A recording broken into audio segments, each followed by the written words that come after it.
Welcome to the RV Park Mastery Podcast, where you will learn the correct way to identify, evaluate, negotiate, perform due diligence on, renegotiate, finance, turn around, and operate RV parks.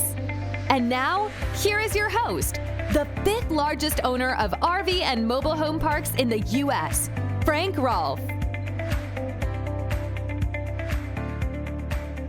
It is the fundamental goal of any RV park owner to maximize the revenue. And by maximizing your revenue and maintaining the same cost, you increase your net operating income. And all of us are in the business of making money. That's why you own an RV park. You may have other byproducts. You may enjoy the lifestyle of being an RV park owner. You may live in your RV park. But I think we would all agree that, hey, we're in this business to try and make a profit. And we are going to try and maximize that profit. And not every pathway to maximizing profit for every RV park owner is the same. And in some of those pathways, one of the best tools you can use to gain greater revenue and gain greater net income is something called the park model. This is Frank Rolfe with the RV Park Mastery Podcast. We're going to explore park models, what they are, why they work, and what kinds of RV parks do they flourish in. So a park model is effectively what looks like a small mobile home, but it doesn't look like a mobile home. Looks much better. A park model is traditionally about 400 square feet, and it sits on the ground. It traditionally does not sit up in the air like a typical mobile home does, because they're built that they can actually either be up in the air or they can be effectively down on the ground. And they feature full-sized appliances. They feature regular utility connections. And so they give people within the RV park a hybrid between an RV, which is typically smaller, lacking full-size appliances, lacking permanent utility connections. It gives people this kind of intermediary between traditional housing styles of overnight staying and a recreational vehicle style. Now, why would anyone want to stick those in spaces or build areas for those in an RV park? You might say an RV park is all about RVs, right? Well, that's true. That's why they call them RV parks. The whole focus is on recreational vehicles, whether it be a motorhome or a fifth wheel or a travel trailer. That is the goal. But at the same time, not everybody wants to arrive and to stay in one of those three options.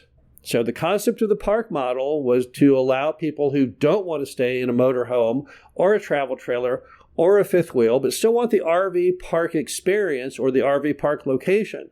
This is the solution. Now, what kind of properties would need a park model? Well, if you have an overnight RV park along the highway, a place that people stop for just one night on the way to their destination, then probably park models are not going to work for you, because traditionally that overnighter location will be someplace where there's not much of civilization there. Typically not a lot of stores, no healthcare, no jobs. So I don't know why anyone would need a park model in an overnighter format. But if you've got a destination RV park or an extended stay RV park, where people go to that property and typically stay roughly 14 days on U.S. average. Now, having the opportunity to have the choice to stay there in a manner different than your traditional recreational vehicle starts to have some more importance. Now, let me give you some examples of park models working for us on our properties. We have a large RV park located out on the Texas-Mexican border. And in this property, which we bought from the original mom and pop, it had a fair amount of vacancy when we bought it, and our goal was to try and turn that around. And we found in talking to a lot of customers there, one big issue they had, this being mostly a senior property, as they got older and started having mobility issues, the RVs weren't really working for them. But you know what a park model does? You can put a wheelchair down the hallway of most park models. You can put a ramp that takes you up into that park model. But you can't accomplish those things typically with your regular old travel trailer or fifth wheel or motorhome. So we saw immediately on areas that are more focused on seniors and retirement, the park model had a natural niche, just as a byproduct of aging.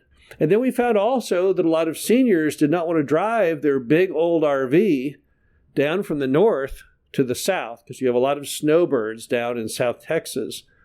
And this gave them the ability instead to sell that RV, buy the park model, and then just drive their car or fly down when they want to readjust their lifestyle away from the freezing cold of the north down to the south during the winter. So once again, the park model had a definite benefit to the end user because it was helping them fill a need, fill something that they needed. They just didn't want, they love the RV park, they love staying there throughout the summer and the winter, but they did not like having the RV as the only tool for them to stay in.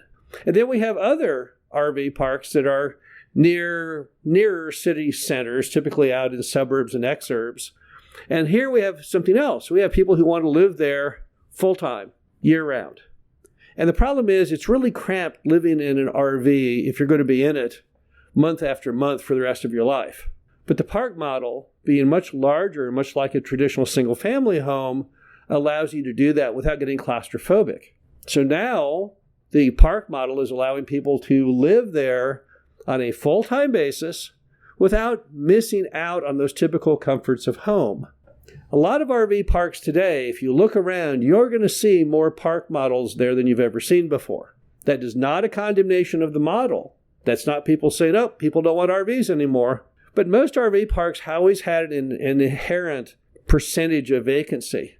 And people are realizing that they can use those park models without sacrificing any available lots for the RVs. But they can soak up that traditional average vacancy with those park models. Now, what do you need to know about park models if you're going to try them in your RV park? Well, the first thing you need to know is that they're not horribly expensive if you buy them on the used market. They can be very expensive on the new market. They make park models that go as much as over $100,000. That's far, far too much for most properties. But if you're a good shopper, if you shop around, really work it, look at Facebook Marketplace, just keep your eyes and ears open, you're going to find used park models that you can typically buy for as low as $10,000 and bring them into your RV park and set them up, and you may be in that thing for maybe $20,000. Now, a $20,000 park model with all the amenities of an RV park and the location of an RV park is not typically a very hard sale. If you run responsible ads, if you answer the phone and you show up to open the door, typically you will find customers. But the great thing about park models is you can start slow. You can crawl, then walk, then run. And if the model is not working for you, you can stop. You don't have to keep going. If you bring in a park model or two and you say, well, this isn't working out like I want, well, then stop. You'll get those two sold, and now you've learned a lesson. And so you may say, well, that was the best experiment I ever did. Because it's doubtful you'll even lose money on them. The demand is so high. And park models pretty much work throughout America. We have them in all kinds of different states and locations.